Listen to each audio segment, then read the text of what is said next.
I can hear you. Welcome to Vision India Forum. SP Vasudevaji, former PCC of Himachal Pradesh, Government of India, and also he represents, various positions in the Ministry of the Government of India, including the Ministry of Home Affairs. Patron to the forum over the last 15 to 17 months. He's spoken on a variety of subjects, especially considering his wide experience in the field of environment, forests, climate changes, especially the wildlife issues also is spoken a lot. Today we'll be talking about wildlife conservation and sustainability. There's a huge talk around the Pilibhit case wherein concerns were raised about a balance being struck between the wildlife conservation vis-a-vis the sustainability of the allied villages and adjoining areas of human inhabitation. It's a tiger reserve declared so in 2014, covering approximately 800 square kilometer of area, I think. And that particular reserve, there was an issue with respect to compensation being claimed by the villagers on a scheme of the Government of India. If any villager was killed by a tiger in the reserve, the officials claimed that it was something which was deliberately done. The defense of the villagers was because of poverty, they were forced to enter the villages, the forests, and henceforth got killed by the wild animals, including the tiger, and henceforth where they had the rights, they had the authority to claim compensation. Recently, a movie also released by the Reliance Entertainment Private Limited, produced by T-Series, has been released, which speaks about the subject. And at the end, the protagonist is found wailing about the ineptitude of the government to take care of the concerns of the human life, whereas they take great pride in a pride of forest official lions who take care of the forests. So we would like to talk to you today, covering various facets of wildlife conservation vis-a-vis the sustainability of livelihoods, because we have various provisions, acts like the Forest Act, Wildlife Conservation Act. There are many statutes. The government is not a fool that they, according to me, that they will leave it, open-ended like that. So over to you, Mr. SP Vasudeva. Please take us through the entire history of the last few years on the wildlife conservation, and then we'll take it forward up to the issues concerned with respect to livelihood vis-a-vis reserves. See, wildlife conservation, scientific wildlife conservation in India started in 1972 when the Wildlife Protection Act was promulgated by Government of India. It has been amended several times to encompass and involve, because after a lot of research and experience, we have come to the conclusion that wildlife cannot be managed in isolation. So the amendments contains how to involve local people, both how to involve local people in better wildlife conservation and how to benefit people in better wildlife conservation and benefit to the people also. So this Wildlife Conservation Act or Wildlife Protection Act has been amended many times. Previously, we had wildlife sanctuaries and national parks. Now two more components: community reserves and conservation reserves. There are national parks, there are wildlife sanctuaries, there are biosphere reserves, 3, mostly managed by government but involving people. Conservation reserves and community reserves, which are done 95 to 99% in association with local communities. So while we moved forward, the involvement of local people was carried forward. What is conservation? The concept of conservation of the Wildlife Protection Act was enacted in 1972. The concept of conservation, scientific concept of conservation, came into operation through World Conservation Strategy in 1980. In simple words, conservation is what nature we have inherited from our ancestors, we must pass it on in the similar manner to our children. So we have to conserve nature, wildlife, forest in such a way so that there is sustainability in their management, the sustainability in their use, sustainability of growth of wildlife as well as plants for perpetuating heredity. Later on, this concept of sustainability was taken forward through Millennium Development Goals. I will not go into that, but the recently followed concept, a wide concept, a multi-dimensional concept, a multi-stakeholder concept is Sustainable Development Goals that was passed by UN, that was adopted by UN in the year 2015, and it will take us forward till 2030. 15-year period has been given. The important components of wildlife and forest in this National Development Goals is Sustainable Development Goal 1, that all our actions in wildlife conservation or any other actions should take us towards no poverty. Sustainable Development 12 ensures sustainable consumption and production patterns. That means that there should be sustainability in extraction of timber, there should be sustainability in management of wildlife, there should be sustainability in the management of all the natural water, land, so on and so on. Before Sustainable development.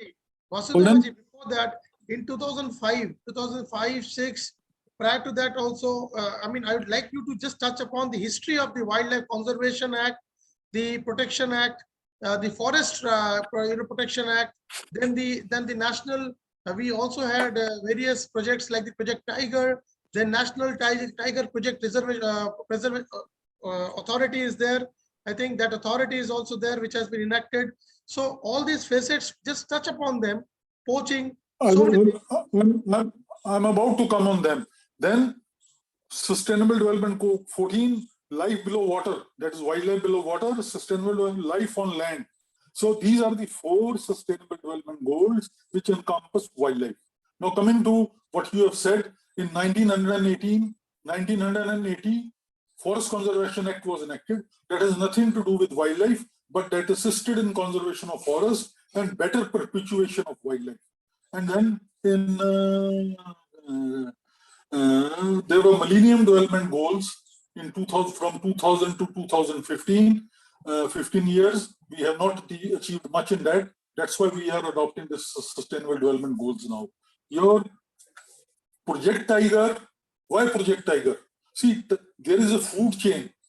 There are microbes. Then above microbes, there are earthworms. Earthworms are eaten by birds. Birds are eaten by animals. So that is known as food web or food chain. Tiger comes at the top of the food chain.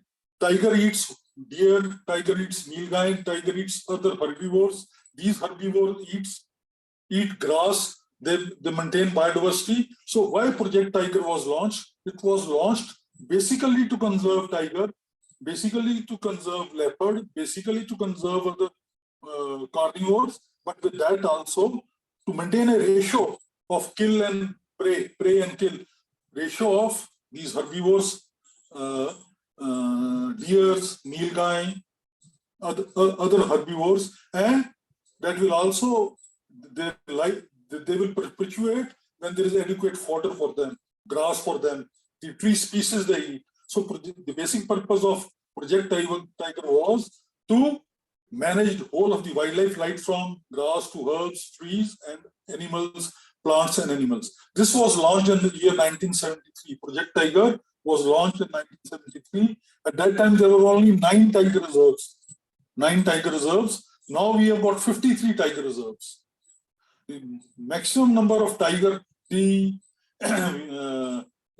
had intimated to the population of tigers in 2010 was around 1,000. We had intimated to government of to UN that we will double the population of tigers in the next 10 years, 20 years.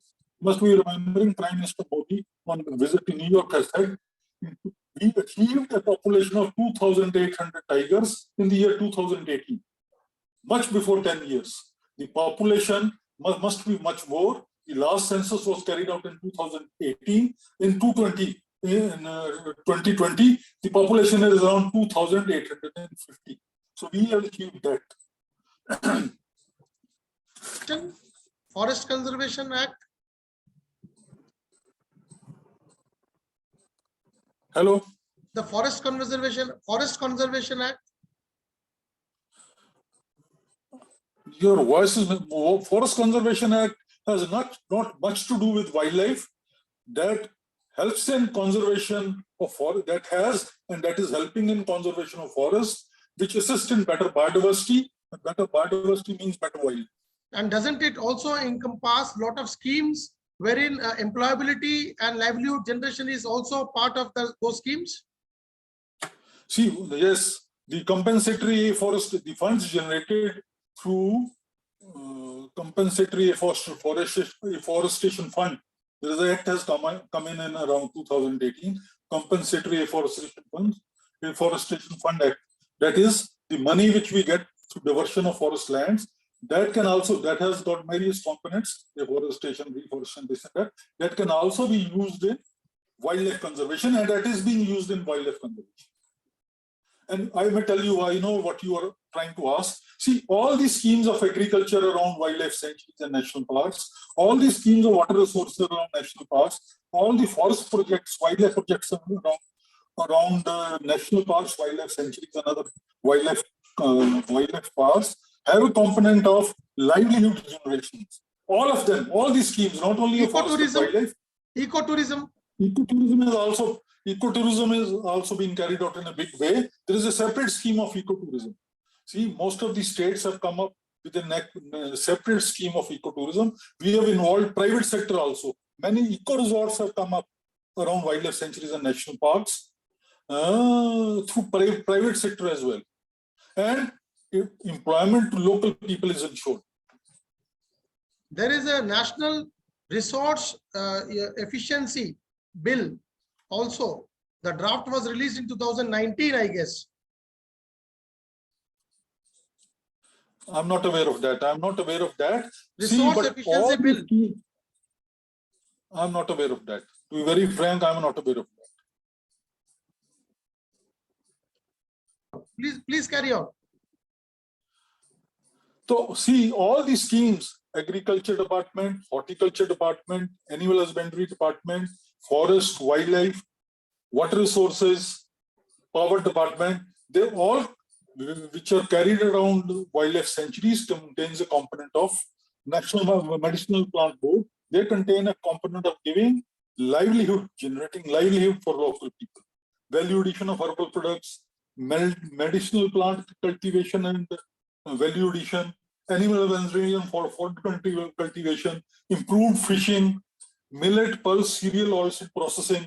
So when such type of incentives are given by the government, subsidies given by the government, that is to keep the people away from wildlife sanctuaries, from forest land, for these to act as per nature, give us eco resources, give other resources to local people. That is the basic purpose of all these schemes. Despite all those schemes, why do the villagers have to, or the people, the human inhabitation have to go through that abysmal misery, poverty, absolute, to the extent of being annihilated, extinction, that is what the kind of adjectives which can be attributed to the kind of trauma that the villagers are being subjected to because of the complete, there is complete disregard to their existence. That is what has been shown in some important national, movies. Now, what do you suggest? Is the government so pathetically at large with respect to any kind of sentiments or empathy towards these subjects, or are we talking in thin air? You see, governments always come with a good intention to help the people. I will come to the specific case of Pilibhit. I've gone through, after talking to you today morning, I've gone through what happened there. In Himachal Pradesh, we started giving wildlife compensation for killing of cattle by leopards. We have got leopards here. After some time, when a lot of cases started coming, some hera-fairy was seen there. People will kill their own old gold and get compensation, try to get compensation. Similarly here, what I could read in the news, this incidents happened in year 2017. I think this is only a single instance as far as Pilibhit is concerned. What people started doing was As far the as compensation. what is concerned? This incidents you have referred to in Pilibhit is of the year 2017. It is of year 2017, where at that time the compensation was around, I think, 2 lakh rupees if a human being dies due to killing by wild animal. What people started doing, I was reading to a statement of Mr. Jarnail Singh, who's a farmer of that area, that as we were not getting adequate help, adequate livelihood from the forest department, we started sending our people, we started putting our people as a wildlife bite. What they were doing, see, if somebody is killed within a wildlife area, a forest reserve, a protected area, a tiger reserve, he will not get any compensation. Compensation is given when the animal comes out of its habitat, comes out of the protected area, comes out of the wildlife sanctuary, and kills somebody in his field or in his house. So what they were doing, they were sending their old people into the forest, and when he or she was killed, bring it back and put it in a village farmland. So this is an isolated case which happened, which is now being investigated by Wildlife Crime Control Bureau. I could not get a final outcome as to what conclusion they drew, but this was found. A farmer, Mr. Jarnail Singh from their village, told that we were doing this mischief. But what about the failures on the part of the wildlife department of the reserve or the forest officials or the government schemes not reaching the last mile that led to this incident? See, now with very strenuous monitoring and evaluation, I don't think such a thing is happening. For 10 years last year, this will not happen. And I have never seen in my life, if you are sincere, it will not happen. These schemes, some of these schemes might not have reached some places where people themselves are not proactive. But government, state governments, government of India, every ministry of central government, every department of the state government, they are trying to take these schemes for the benefit up to the last mile. I don't think there may be certain failures. But these schemes are being taken to, and we can find. But I don't think in that case, I don't think that calls for any real substance as far as whistleblowing or an activism is required from the livelihoods not being looked after by the government in these protected area and areas which are adjoining these protected reserves. That means there is no such real case for any kind of emergency being called upon or any kind of whistleblowing or activism being required on an emergency platform as far as these kind of one-off instances are concerned. Do you think so? You are correct. See, no case in even Pilibhit has happened after 2017. That is an isolated case. I was reading through internet. India Today had also reported, some other newspapers have given this case. I have not found any such case in other parts of the country. As I've told you, in the 1990s when I was a DFO, we did found out animals being butchered by people and claiming the compensation. In one case, there was a fight between two gentlemen and the one killed the other, and they came for compensation of leopard. We found out at that time also in Himachal, I'm speaking of around 1992-93, the constituency of Anurag Thakur. I was working there. with his father at that time, 1992 in Amirpur. And it was found out that there was a fight between two gentlemen, and it is not a leopard kill, it is a murder. So this happens not as a rule. The most case has been repeated in Pilibhit after 2007. So the kind of carelessness or the recklessness which has been depicted or glorified with respect to the balance between human and wildlife by the government is something which you would outrightly reject as baseless. You go to the State of Forest report of Forest Survey of India from 2001, when critical examination is being carried out through satellite inventories. The forest area has gone down. The biodiversity index has gone up. The population of tiger, I have told you, it has, instead of growing, doubling, it has tripled. The population of elephants has gone up.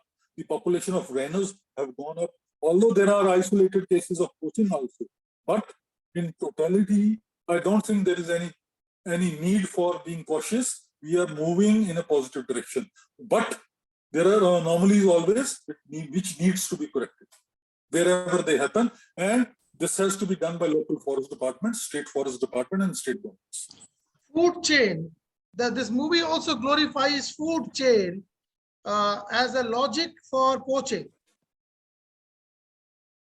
wherein they say that we kill the tiger. The hunter says that we kill the tiger exactly for the purpose for which the tiger kills the deer. You see, if you kill a tiger, the food chain is almost disturbed. If you kill number of deers which are there, see around, I think a tiger needs a there is a ratio of 50 deer to one tiger. 50 deer to one tiger. If you kill 30 deer, then this for a long period that ratio will be disturbed. A tiger needs a food every week. So when there are 50, they breed, the population keeps on increasing.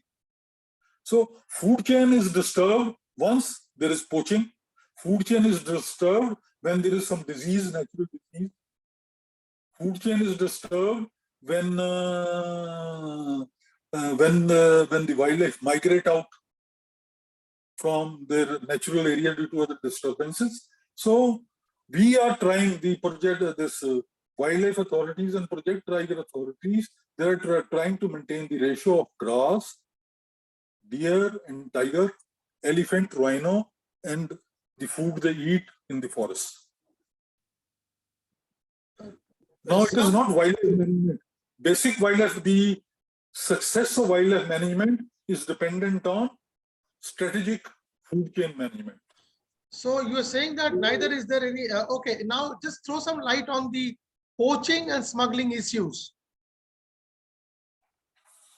See, poaching, I'll come to that also. See,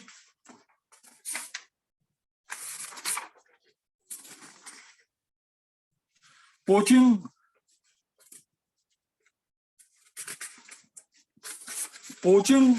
is also on decline. We have dealt it in some previous, but I will come to that again. See, poaching is on decline, but there is a high price to some of the produce of wild animals which is being used to kill these animals, like the bones of tiger. The bones of tiger are exported to China. The horn of and for what they are used? They are used as an aphrodisiac. The bones of tiger are used as aphrodisiac.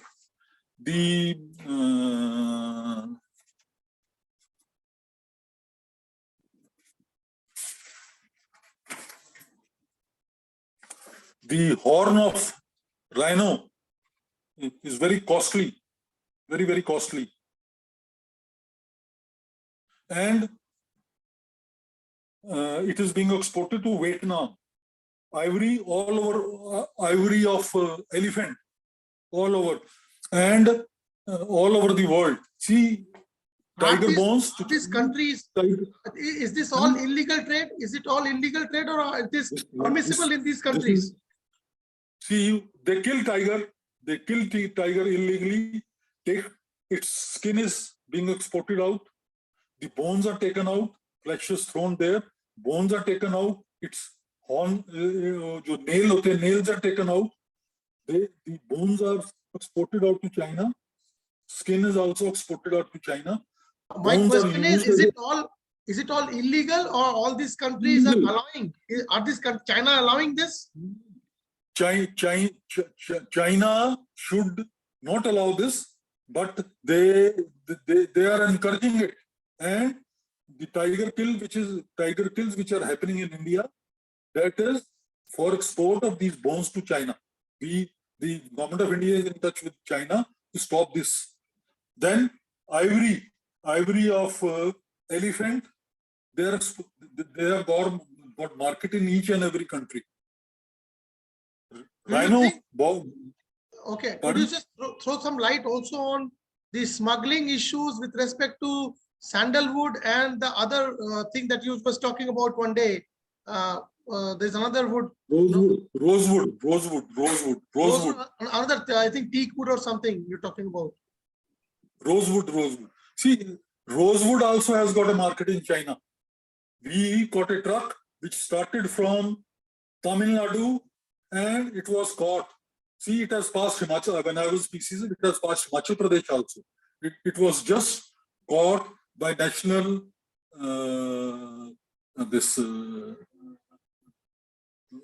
control bureau on the border of China. On Himachal Pradesh China border, Indian China border, this truck was caught. So this is the network that is happening. These are all illegal. Ivory trade, bones of tiger trade, rhino horn trade, they're all illegal, and they are being controlled. How effective?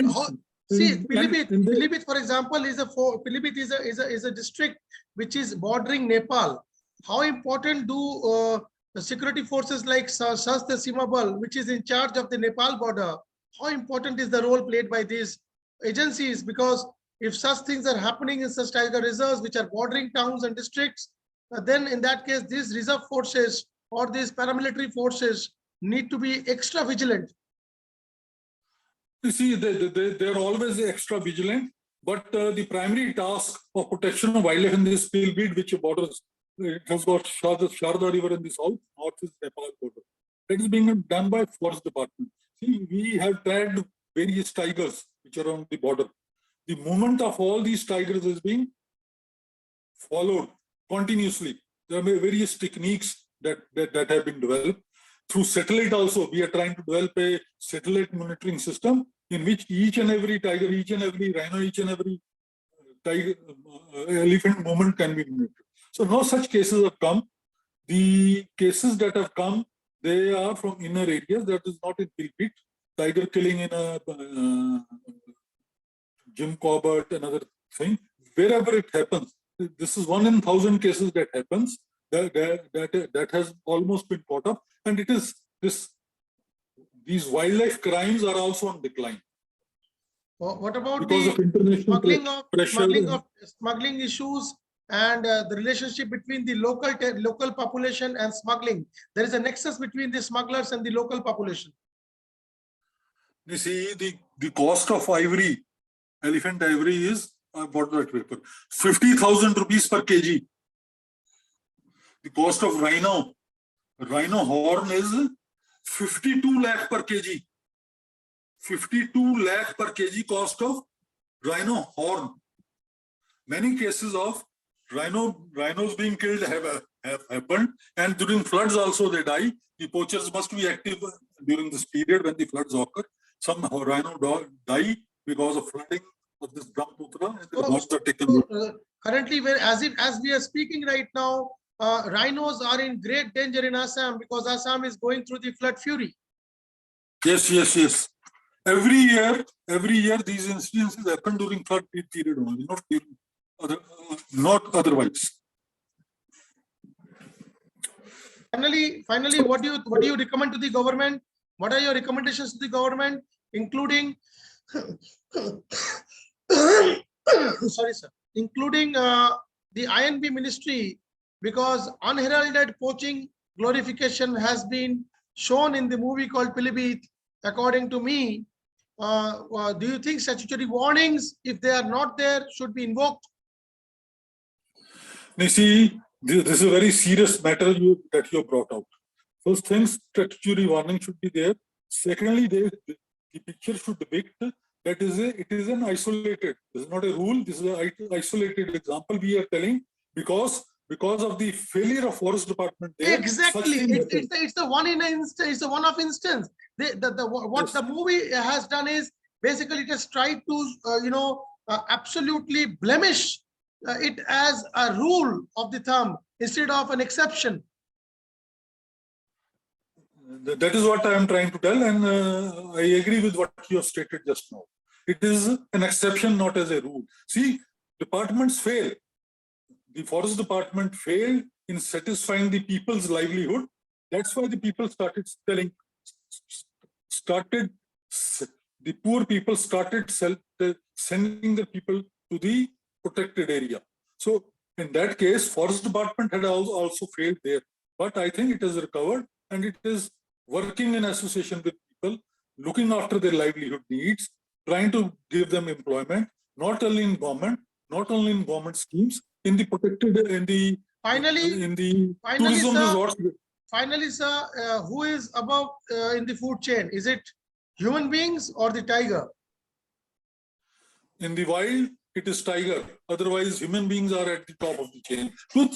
And we need to coexist. And we need to coexist. Yes.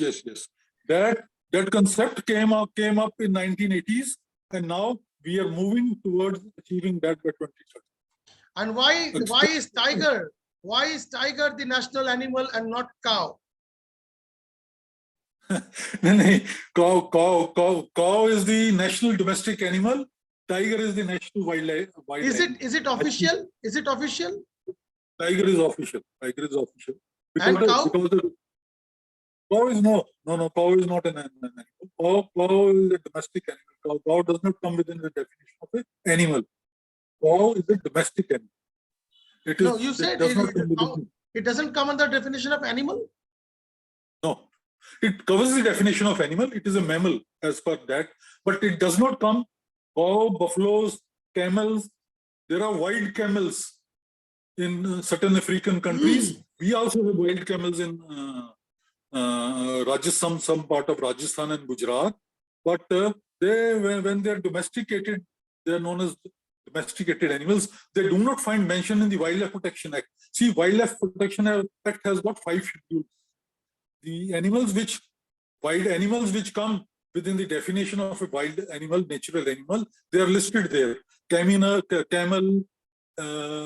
buffalo, cow, they don't find mention. You are saying that in the Wildlife Protection Act, cow is excluded as a wildlife animal? Yes. Buffalo also. What are the other animals? What are the other animals excluded? It is lion. You see, these are all buffalo, cow, goat. They're all domesticated animals, so they are not listed there. They're not listed in the schedule of Wildlife Protection Act. And pigs? Pigs are also not included. Wild boar is included, not pigs. Pigs are also domesticated, are assumed as domestic. Wild boar is there, not pig. And who you think, according to you, is the most eco-friendly animal, wild as well as domestic?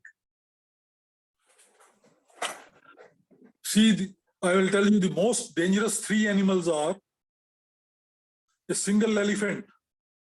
Don't go near a single elephant. A herd of elephant will always try to avoid human beings. A group of wild buffaloes, they will just attack you. And a bear, wild boar, not wild boar, bear, brown bear or black bear, avoid these animals. Tiger, leopard, elephants, they normally avoid human beings. So the most dangerous animals, according to me, are loner elephant, wild buffaloes, wild dogs, and you will be astonished to know that at least 50,000 human beings are killed by snakes. Tiger kills only around 300 in a year. Elephant kills around 500 human beings a year. Its snake kills 50,000 people a year in India. So snakes are also very dangerous. Snakes, viper and cobra. Would you like to throw some light on the smuggling issues? You see, smuggling is on decline. Wood timber smuggling is on decline because we have moved forward in importing timber and introduced farm and agroforestry. Animal smuggling, I've already told you. Rhino horns, elephant, these their teeth, and tiger skin, leopard skin, and tiger bones. People try to smuggle these out, but authorities are after them. So smuggling is normally on decline. So you see there are various other methods of uh, earning early money. So people are shifting from these because of high security being given by forest department and other authorities, using artificial intelligence, using other technology, using satellite technology. People are shifting away from these, and these always have to be some. Your life is in danger. So people are shifting away. They have done for 50 years after independence of 2000, but wildlife smuggling, timber smuggling, they are on decline. But highly refined, like export of sandalwood, export of this rosewood, and the animals, three animals parts which we have listed, they are still going on and they need to be covered. Eco-friendly, my question I missed out. We digressed into the dangerous animals, but who are the, according to you, most eco-friendly animals? See, eco-friendly becomes when they work in a food chain.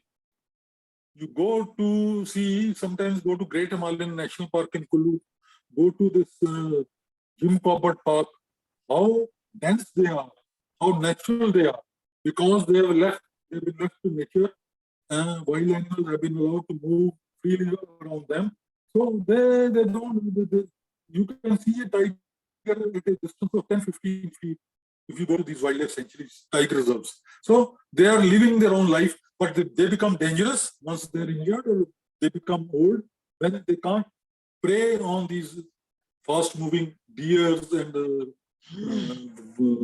wild goats and nilgai. So, And is a nilgai? What is a nilgai?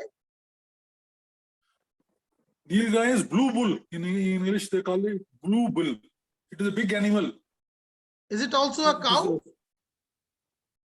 It comes from the, no, it is not a cow. It comes from deer family. Deer family. Deer. Deer family. It comes from deer family. Finally, are cows by far, to my layman's knowledge, do you think that cows are the most productive or helpful animals as far as the food chain or human life is concerned, because they give us all the things that we consume, right from milk to the cow dung, everything, See, you are shifting this. These cow, buffaloes, they're not part of wildlife food chain. They're domestic animals. They have got some other purpose. They give us milk. They yield gobar, which is being used in generating gas and in green manuring our fields. They don't come in wildlife food chain. They're not part of wildlife. They are part of domestic food chain. village food chain, rural food chain.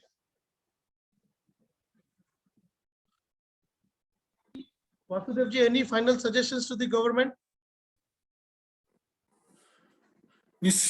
See, as we have said, this is case in isolation, not as a rule.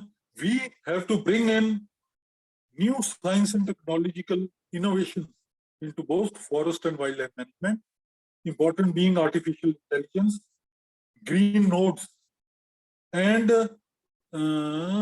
tissue culture. These are the three technologies I would suggest.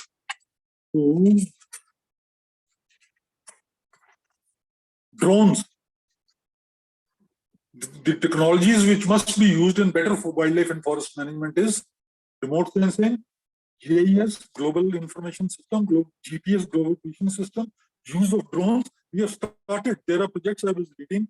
Many states are monitoring their wildlife through drones. And then machine learning, artificial intelligence, Internet of Things, green nodes. So these are the new technologies which are coming up. India has yet to adopt these technologies of artificial intelligence, Internet of Things, machine learning. These must be integrated into wildlife and forest management. Government of India, in Ministry of Environment and Forest, through Department of Science and Technology, must open a window in which these technologies being used by Western countries must be adopted India as well for better results in both forest and wildlife. Recently, the INB ministry issued guidelines as statutory warnings need to be shown for gaming in any pictorial depiction or any movies or any work of fiction.